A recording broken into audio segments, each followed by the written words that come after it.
Kailangan po, pakifill upan po muna ng information. Okay?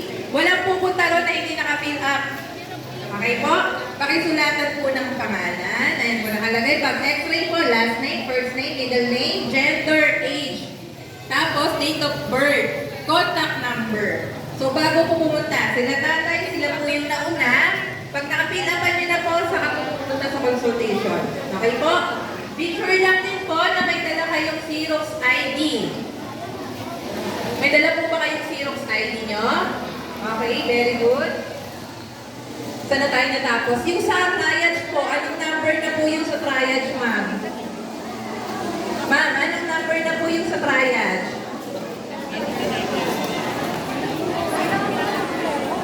Pero sa ID po kailangan. July 13. Dito lang po sa gilid meron. Kita ka lang mga anak si Dave po.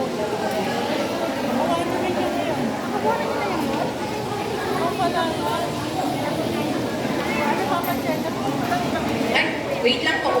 First 5 po muna na priority. Tapos yung ordinary po, tapusin lang po natin. Tapos senior po ulit. Okay po? Anong number na ating natapos doon para malang sa triage?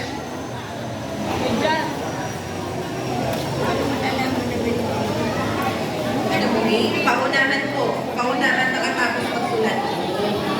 Para doon po pala. Tapos si magpapalaboratory po pala. Walang magpapasing na. Nandun po yun. Kahit kumain po kayo.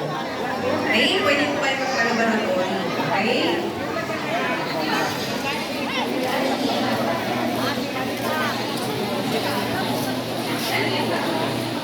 Pag hindi kayo kumain, siguro sabi may diet kayo. Yes po, random po yun.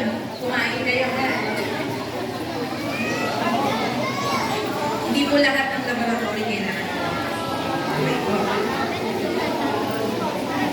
So, tatay, tapos na? Sigurado ka, tatay, parang feeling ko hindi pa. May second page pa po. Yan.